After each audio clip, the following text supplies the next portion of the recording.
YouTubers ಹಾವಳಿ ತುಂಬಾ ಆಗಿದೆ. ಅಷ್ಟು ಕೋಟಿಗಳು ಬಂಡವಾಳ ಹಾಕ್ತೀವಿ. ಇದು ಒಂದಿಂದಲೇ ಯಾರೋ ಒಬ್ಬ ಯೂಟ್ಯೂಬರ್ಸ್ ಎಲ್ಲೋ ಒಂದು ಚಾನಲ್ ಹಿಡ್ಕೊಂಡು ಕ್ಯಾಮ್ರಾ ಹಿಡ್ಕೊಂಡು ಬಂದ್ಬಿಟ್ಟು ವಿಮರ್ಶನೆ ಮಾಡಿ ಹಂಗ್ ಮಾಡಿದ್ರು ಹಿಂಗ್ ಮಾಡಿದ್ರು ರಿಯಾಕ್ಷನ್ ಮಾಡಿ ಅಂದ್ರೆ ನೀವೇ ಮಾಡಿ ಸರ್ ಬಂಡವಾಳ ಹಾಕೋಣ 100 ಕೋಟಿ ಬಂಡವಾಳ ಹಾಕ್ಬಿಟ್ಟು ಸಿನಿಮಾ ಗೆಲ್ಲೋದಕ್ಕೆ ಅಥವಾ ಒಂದು ಸಿನಿಮಾ ಸೋಲಿಗೆ ರಿವ್ಯೂ ಎಷ್ಟು ಮ್ಯಾಟರ್ ಆಗುತ್ತೆ ಅಂತ 100% ರಿವ್ಯೂ ನೋಡ್ಕೊಂಡು ನೋಡೋದು ಸಿನಿಮಾ ಅವರೇ ತುಂಬಾ ಜನ ಎಜುಕೇಟೆಡ್ ಕ್ಲಾಸ್ ಎಲ್ಲ ರಿವ್ಯೂ ಓದ್ತಾರೆ, ಪೇಪರ್ ಓದ್ಕೊಂಡು ಬರೋಂತ ತುಂಬಾ ಎಫೆಕ್ಟ್ ಆಗುತ್ತೆ. ನಮ್ಮ ಹಣನ ಪರಭಾಷಾ ಚಿತ್ರಗಳು ತಗೊಂಡು ಹೋಗ್ತಾರದು ಎಷ್ಟು ಸೂಕ್ತ? ಇದು ಕಾರಣ ಏನು? ಯಾವ್ದಕ್ಕೋಸ್ಕರ ಆಗ್ತದೆ, ಯಾರಿಗೋಸ್ಕರ ಆಗ್ತದೆ, ಯಾವ ಕಾರಣಕ್ಕೋಸ್ಕರ ಆಗ್ತದೆ ಅಂತ ಈ ಸಿನಿಮಾ ಅವ್ರೇನು ಇಲ್ದಾಗ ಎಲ್ಲ ಕೊಟ್ಟಿದ್ದಾರೆ. ಒಂದು ಸಿನಿಮಾ ನಿರ್ಮಾಣ ಮಾಡೋದು ಅಂದ್ರೆ ನೀರು ಕುಡಿದಷ್ಟು ಸುಲಭ ಅಂತೂ ಅಲ್ಲ. ಚಕ್ರ ಬಡ್ಡಿಗೋ ಎಲ್ಲೆಲ್ಲಿಂದಲೂ ದುಡ್ಡನ್ನು ಹೊಂದಿಸ್ಕೊಂಡು ಬಂದು ತಮ್ಮ ಕನಸಿನ ಸಿನಿಮಾವನ್ನು ಸಾಕಾರ ಮಾಡಲಿಕ್ಕೆ ಸಾಕಷ್ಟು ಪರಿಶ್ರಮ ಪಡ್ತಾರೆ ನಿರ್ಮಾಪಕರು. ಕೋಟಿಗಟ್ಟಲೆ ದುಡ್ಡನ್ನು ಇನ್ವೆಸ್ಟ್ ಮಾಡ್ತಾರೆ. ಸಿನಿಮಾ ಫೈನಲಿ ರೆಡಿ ಆಗುತ್ತೆ, ಸಿನಿಮಾ ರಿಲೀಸ್ ಆಗುತ್ತೆ. ಸಿನಿಮಾ ರಿಲೀಸ್ ಆದಮೇಲೆ ಸಿನಿಮಾ ನೋಡ್ಲಿಕ್ಕೆ ಬಂದವರು ಸಿನಿಮಾ ಚೆನ್ನಾಗಿದೆ ಚೆನ್ನಾಗಿಲ್ಲ ಎರಡೇ ಮಾತಲ್ಲಿ ಹೇಳಿ ಮುಗಿಸ್ಬಿಟ್ರೆ ಏನು ಚೆನ್ನಾಗಿದೆ ಏನು ಚೆನ್ನಾಗಿಲ್ಲ ಯಾವುದನ್ನ ಇಂಪ್ಲಿಮೆಂಟ್ ಮಾಡ್ಕೊಳ್ಬೇಕಿತ್ತು ಇದನ್ನೆಲ್ಲವನ್ನ ಹೇಳಬೇಕು. ಅದು ಬಿಟ್ಬಿಟ್ಟು ಕೆಲ ಯೂಟ್ಯೂಬರ್ಸ್ಗಳು ರಿವ್ಯೂ ಮಾಡ್ತಾರೆ. ಸಿನಿಮಾ ಹೇಗಿದೆ ಅಂತ ಕೇಳ್ಕೊಂಡು ಹೋಗ್ತಾರೆ. ಅವರು ಒಂದ್ಸಲ ಚೆನ್ನಾಗಿಲ್ಲ ಅಂದ್ರೆ ಮುಗೀತು, ಈ ಸಿನಿಮಾ ಚೆನ್ನಾಗಿಲ್ವಂತೆ ಅಂತ ಹೇಳಿ ರಿವ್ಯೂ ಕೊಟ್ಬಿಟ್ರೆ ನೆಕ್ಸ್ಟ್ ಶೋಗೆ ಬರ್ತಕ್ಕಂಥ ಆಡಿಯನ್ಸು ಸಿನಿಮಾ ಪ್ರೇಮಿಗಳು ಥಿಯೇಟ್ರಿಗೆ ಬರಲ್ಲ. ಸೊ ಒಂದೇ ಶೋಗೆ ಸಿನಿಮಾ ಚೆನ್ನಾಗಿಲ್ಲ ಅಂತ ಡಿಸೈಡ್ ಮಾಡಿಬಿಟ್ರೆ ನಿರ್ಮಾಪಕ ಎಲ್ಲಿ ಹೋಗಬೇಕು? 2-3 ವರ್ಷಗಳ ಪರಿಶ್ರಮ ಇರುತ್ತೆ ಒಂದು ಸಿನಿಮಾಗೆ.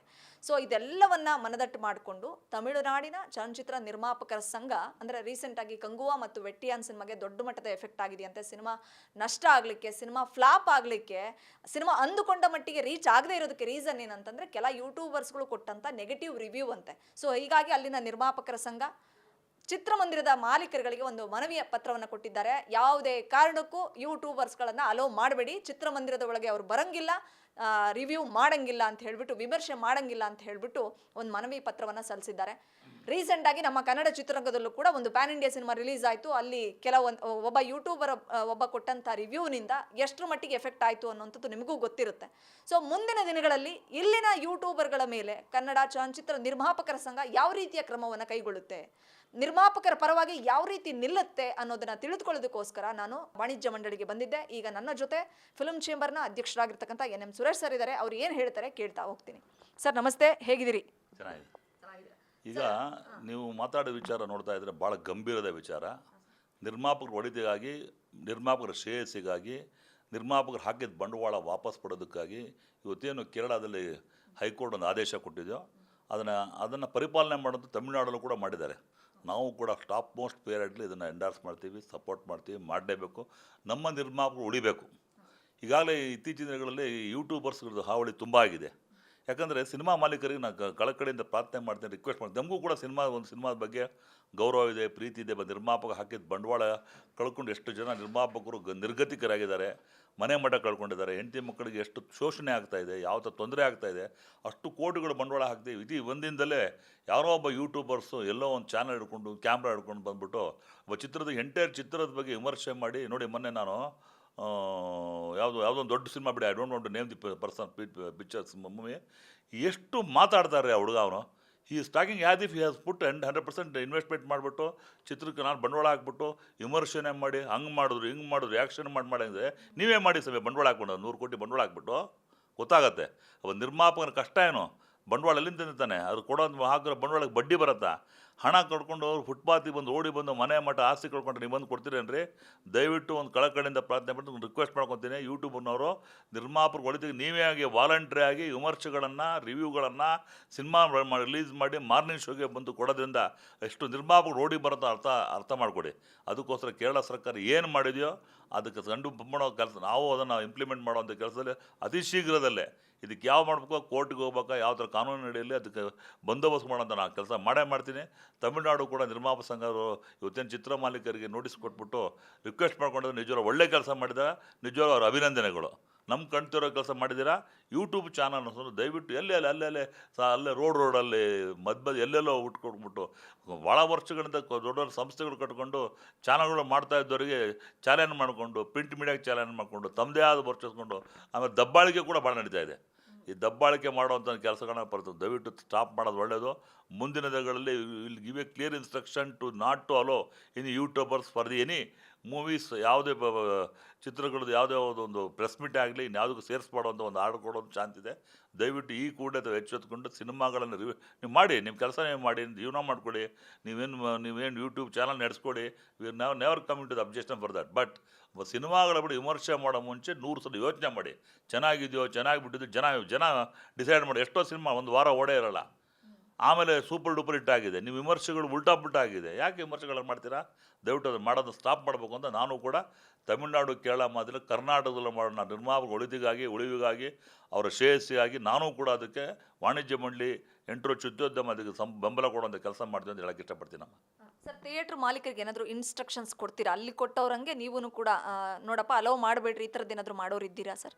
ಡೆಫಿನೆಟ್ಲಾಗಿ ನಾವು were also gone to write to them, because ಒಳ್ಳೆ ಕೆಲಸ ಅವರು ಕೂಡ ಸಪೋರ್ಟ್ ಮಾಡ್ತಾರೆ, ಭಾಳ ಒಳ್ಳೆ ಕೆಲಸ ಮಾಡಿ. ನಾವು ಕೂಡ ಅವರಿಗೆ ಕಮ್ಯುನಿಕೇಟ್ ಮಾಡಿ ಇನ್ಫಾರ್ಮೇಷನ್ ಕೊಟ್ಟು ಇಂಥ ಸಿನಿಮಾಗಳು ಮಾಡಿ ಈ ಥರ ಯೂಟ್ಯೂಬ್ನವ್ರಿಗೆ ಮಾಡೋದ್ರಿಂದ ನಿರ್ಮಾಪಕನ ಏನು ತೊಂದರೆ ಆಗುತ್ತೆ ಅಂತ ಸುವಿವರವಾಗಿ ವಿವರಣೆ ಕೊಟ್ಟು ಅದಕ್ಕೆ ರಿಕ್ವೆಸ್ಟ್ ಮಾಡ್ಕೊತೀವಿ. ರಿಕ್ವೆಸ್ಟ್ ಮಾಡ್ಕೊಂಡಾಗ ಸ್ಪಂದಿಸುವಂಥ ಕೆಲಸ ಅವ್ರು ಮಾಡ್ತಾರೆ ಅಂತ ಸಂಪೂರ್ಣ ನಂಬಿಕೆ ಇದೆ. ಸರ್, ನೀವು ಒಬ್ಬರು ನಿರ್ಮಾಪಕರು, super duper hit cinema Kannada ಚಿತ್ರರಂಗಕ್ಕೆ ನಿಮ್ಮದೇ ಆದಂಥ ಕೊಡುಗೆ ಇದೆ. ಸೊ ನಿರ್ಮಾಪಕನ ಕಷ್ಟ ನಿಮಗೆ ಗೊತ್ತಾಗುತ್ತೆ. ಸೊ ಈ ಥರದ್ದು ಅಂದರೆ ಒಂದು ಸಿನಿಮಾ ಗೆಲ್ಲೋದಕ್ಕೆ ಅಥವಾ ಒಂದು ಸಿನಿಮಾ ಸೋಲಿಗೆ ರಿವ್ಯೂ ಎಷ್ಟು ಮ್ಯಾಟ್ರ್ ಆಗುತ್ತೆ ಅಂತ ತಮಗನ್ಸುತ್ತೆ ಅಂತ? 100% ರಿವ್ಯೂ ನೋಡ್ಕೊಂಡು ನೋಡೋಂಥ ಸಿನಿಮಾ ಅವರೇ ತುಂಬ ಜನ ಇದ್ದಾರೆ. ಎಜುಕೇಟೆಡ್ ಕ್ಲಾಸ್ ಎಲ್ಲ ರಿವ್ಯೂ ಓದ್ತಾರೆ, ಪೇಪರ್ ಓದ್ಕೊಂಡ್ಬಿಟ್ಟು ಬರೋವಂಥ ತುಂಬ ಎಫೆಕ್ಟ್ ಆಗುತ್ತೆ. ಕೆಲವು ನೋಡಿ, ಈಗ middle class level, below poverty level, hotel ಕೆಲಸ ಮಾಡುವಂಥ ವ್ಯಕ್ತಿಗಳು ನೋಡ್ತಾ ಹೊರತು above the grade highest grade people, ಆಮೇಲೆ ಎಜುಕೇಟೆಡ್ ಪೀಪಲ್ಲು ರಿವ್ಯೂಗಳು ಇಂಡಿಯನ್ ಎಕ್ಸ್‌ಪ್ರೆಸ್ ಆಗಲಿ ದೊಡ್ಡ ದೊಡ್ಡ ಪ್ರತಿಷ್ಠಿತ ಪೇಪರ್ಗಳಲ್ಲಿ ಇರೋದನ್ನು ವಾಸ್ತವಿಕತೆ ಬರೀತಾರೆ. ಈ ಸಣ್ಣ ಸಣ್ಣ ರಿವ್ಯೂಗಳು ಕೂಡ ಭಾಳ ಎಫೆಕ್ಟ್ ಆಗುತ್ತೆ. ಈ ರಿವ್ಯೂಗಳು ಮಾಡೋದ್ರಿಂದ ಸಿನಿಮಾಗೆ ದೊಡ್ಡ ಪೆಟ್ಟು, ಆ ಪೆಟ್ಟು ನಿಲ್ಲಿಸುವಂಥ ಕೆಲಸ ನಾವು ಮಾಡ್ತೀವಿ. ಆ ಪೆಟ್ಟಿಂದ ಎಷ್ಟು ಸಮಸ್ಯೆ ಆಗುತ್ತೆ, ಕನ್ನಡ ಚಿತ್ರರಂಗ ಹೆಂಗೆ ಉಳಿಯುತ್ತೆ ನೋಡಿ. ಈಗಾಗಲೇ ನೋಡಿ, ಪೈರಸಿ ಅನ್ನೋದು ದೊಡ್ಡ ಇದಾಗಿದೆ. ಆಮೇಲೆ ಟೆಲಿಗ್ರಾಫಿಕ್ ಆ್ಯಪು, ಅದರಿಂದ ಸಿನಿಮಾಗಳು ನಾವು ಕೋಟಿಗಳು ಕೊಟ್ಟು ಬಂಡವಾಳಕ್ಕೆ ಯಾಕೆ ಸಿನಿಮಾ ಮಾಡಬೇಕು? ಈ ಥರ ಮಾಡ್ತಾ ಇದ್ದರೆ ಒಂದು ಫೈನ್ ಡೇ ಎಂಟರ್ ಇಂಡಸ್ಟ್ರಿ ಇದು ಗೋ ಟು ಕ್ಲೋಸ್.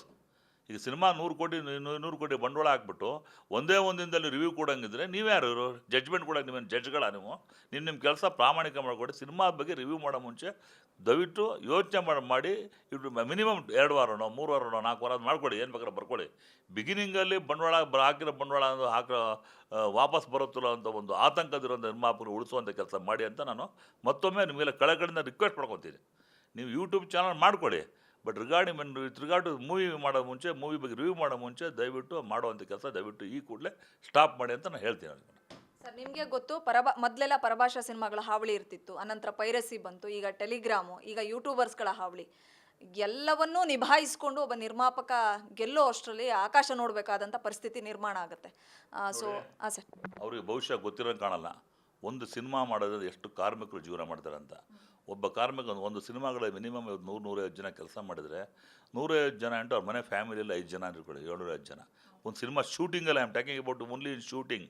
ಅದು ತಪ್ಪಂತೆ ಥಿಯೇಟ್ರುಗಳು ಆಮೇಲೆ ಥಿಯೇಟ್ರುಗಳ ಮಾಲೀಕರು, ಅದು ಮಾಲೀಕರುಗಳು ಕೊಡುವಂಥ ಸಂಬಳಗಳು ಅವ್ರ ಕಾರ್ಮಿಕರಿಗೆ, ಅಲ್ಲಿಂದ ಡಿಸ್ಟ್ರಿಬ್ಯೂಟ್ರುಗಳು, ಇದು ಚೈನ್ ಎಫೆಕ್ಟ್. ಆಮೇಲೆ ಈ ಸ್ಟ್ರೀಟ್ ಪಬ್ಲಿಸಿಟಿ ಮಾಡೋವಂಥ ಪಬ್ಲಿಸಿಟಿ ಪೇಪರ್ನವರು, ಆಮೇಲೆ ಪೇಪರ್ ಆ್ಯಡ್ನವರು, ಎಷ್ಟು ಚೈನ್ ಲಿಂಕ್ ಇದೆ ಅಂದರೆ ಒಂದು ಸಿನಿಮಾ ಮಾಡೋದ್ರಿಂದ ಎಷ್ಟು 1000 ಜನಕ್ಕೆ ಜೀವನ ಕೊಡುವಂಥ ಒಂದು ಕೆಲಸ ಮಾಡಿ ಅಂಥ ಜೀವನಗಳಿಗೆ ಪೆಟ್ಟು ಕೊಡುವಂಥ ಕೆಲಸ ದಯವಿಟ್ಟು ಮಾಡಬೇಡಿ. ಇಲ್ಲ, ನೀವು ಸಿನಿಮಾ ಮಾಡಿ ತೋರಿಸಿ. ನೀವೊಂದು ಸಿನಿಮಾ ಮಾಡ್ತೀರ, 1 ಕೋಟಿನ 2 ಕೋಟಿ ಬಂಡವಾಳ ಹಾಕ್ಬಿಟ್ಟು ಯೂಟ್ಯೂಬರ್ಸ್ ರಿಕ್ವೆಸ್ಟ್ ಮಾಡ್ಕೊತೀನಿ. ನಿಮ್ಮ ಬಗ್ಗೆ ನಾವು ಕೆಟ್ಟದ ರಿವ್ಯೂ ಮಾಡಿದ್ರೆ ನೀವೇನು ಮಾಡ್ತಾಯಿದ್ರಿ? ನಿಮ್ಮ ಮನೆ ಬುಡಕ್ಕೆ ಬಂದಾಗ ನಿಮ್ಗೆ ಅರ್ಥ ಆಗುತ್ತೆ. ಆದರೆ ಇನ್ನೊಬ್ಬರು ಮನೆ ಹಾಳು ಮಾಡೋಂಥದ್ದು, ಬುಡಕ್ಕೆ ಬರೋಂಥದ್ದು, ಆ ಮನೆ ಧ್ವಂಸ ಮಾಡೋಂಥ ಕೆಲಸ ದಯವಿಟ್ಟು ಮಾಡಿ. ಮನೆ ಧ್ವಂಸ ಅಂದರೆ ಚಿತ್ರವನ್ನು ಧ್ವಂಸ ಮಾಡೋಂಥ ಕೆಲಸ ದಯವಿಟ್ಟು ಮಾಡಬೇಡಿ ಅಂತ ತುಂಬ ಕೇಳ್ಕೊತೀನಿ.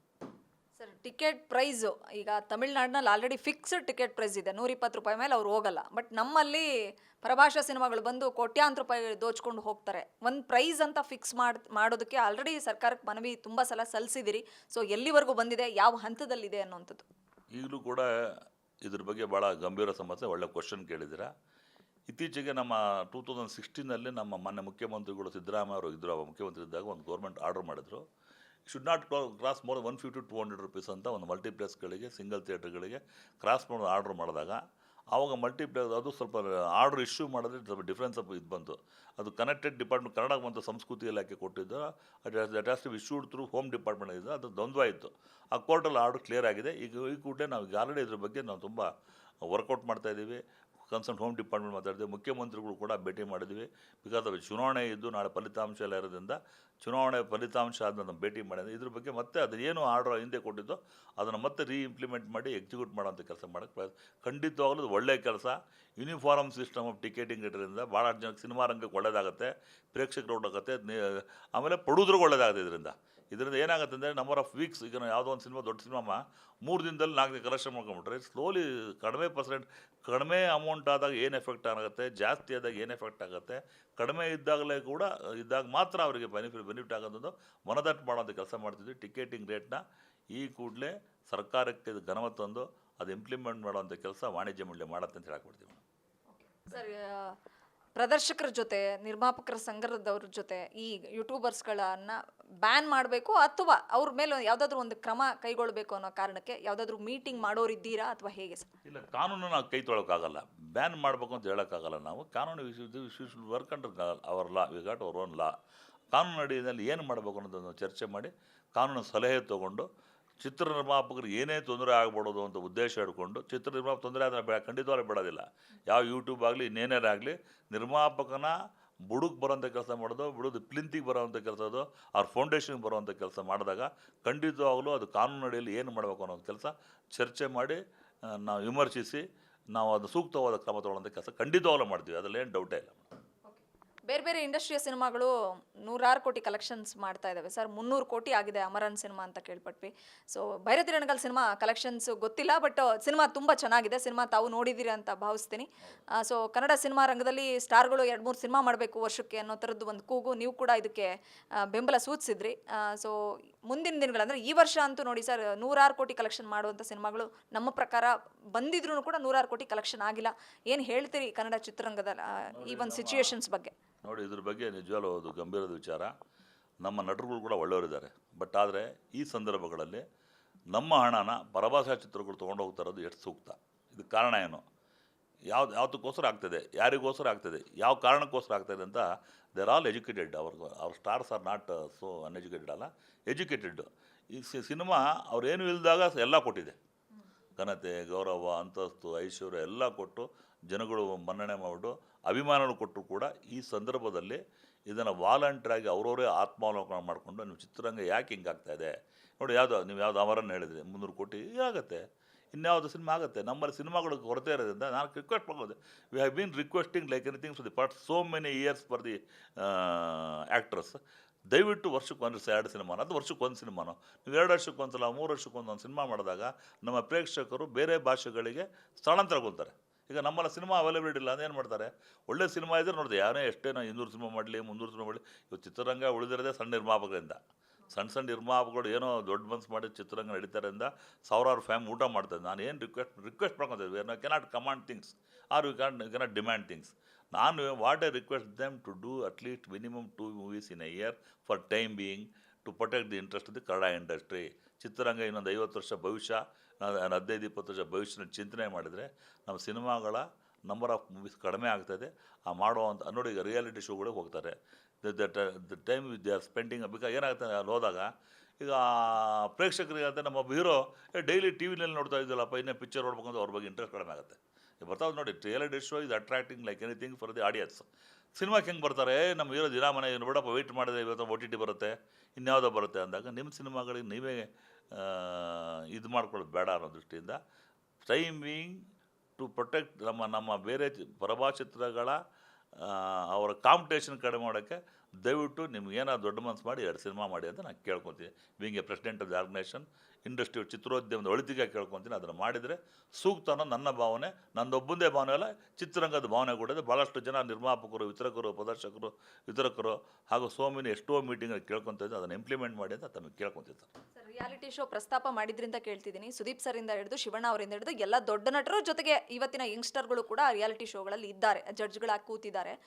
ಸೊ ಅಂದರೆ ಅವರು ರಿಯಾಲಿಟಿ ಶೋ ಜೊತೆಗೆ ಸಿನಿಮಾಗಳ ಕಡೆ ಕಾನ್ಸಂಟ್ರೇಟ್ ಮಾಡಬೇಕು ಅನ್ನೋ ಥರದ್ದು ಅಭಿಪ್ರಾಯನ ಅಥವಾ ಹೇಗೆ? ಇಟ್ ಇಸ್ ಇಂಪ್ಲೈಡ್, ಎಲ್ಲದು ಬಿಡಿಸಿ ಹೇಳೋಕ್ಕಾಗತ್ತಾ? They are not so uneducated to learn about. ನಾನು ಏನು ಮಾಡ್ತಾ ಇದ್ದೀನಿ ಅರ್ಥ ಆಗಿರುತ್ತೆ. ಅದರಿಂದ ಏನು ಎಫೆಕ್ಟ್ ಮಾಡಬಾರ್ದು ಅಂತ ಹೇಳಲ್ಲ, ಅದನ್ನು ಮಾಡೋದ್ರಿಂದ ಪ್ರೋಸೆಸ್ ಕಾನ್ಸಿಕ್ವೆನ್ಸಸ್ ಏನಂತ ಹೇಳ್ತಾ ಇದ್ದೀನಿ. ಇದನ್ನು ಮುಂದಿನ ದಿನಗಳಲ್ಲಿ ಸಿನಿಮಾ ರಂಗದಲ್ಲಿ ಮೈನ್ ಫ್ಯೂಚರ್ ಫಿಲಮ್ಸ್ಗಳು ನಡಿಬೇಕಾದ್ರೆ ಈಗ ಒಂದು ದೊಡ್ಡ ಸಿನಿಮಾ ಮಾಡಿದ್ರೆ ಸ್ಟಾರ್ ಆಗ್ತಾರೆ, ದೊಡ್ಡ ಸ್ಟಾರ್ಗಳಾಗಿದಾಗ ಥಿಯೇಟ್ರ್ಗಳಾಗಿ ನೋಡಿ ಬರ್ತಾ ಮೆಜೆಸ್ಟಿಕ್ ಚಿತ್ರಗಳಲ್ಲಿ ಸಿಂಗಲ್ ಥಿಯೇಟ್ರ್ಗಳು ಕಡಿಮೆ ಆಗ್ತಾಯಿದೆ. ಈಗ ನಮ್ಮ ticketing rates abnormal rate they are charging in ಇದರಲ್ಲಿ ಮಲ್ಟಿಪ್ಲೆಕ್ಸ್ಗಳಲ್ಲಿ. ಬೇರೆ ಭಾಷೆ ಚಿತ್ರಗಳು ನೋಡಿ, ಈಗ ಒಂದೇ ಎಕ್ಸಾಂಪಲ್, ಯಾವುದೋ ಒಂದು ತಮಿಳು ಸಿನಿಮಾ ರಿಲೀಸ್ ಆಯಿತು,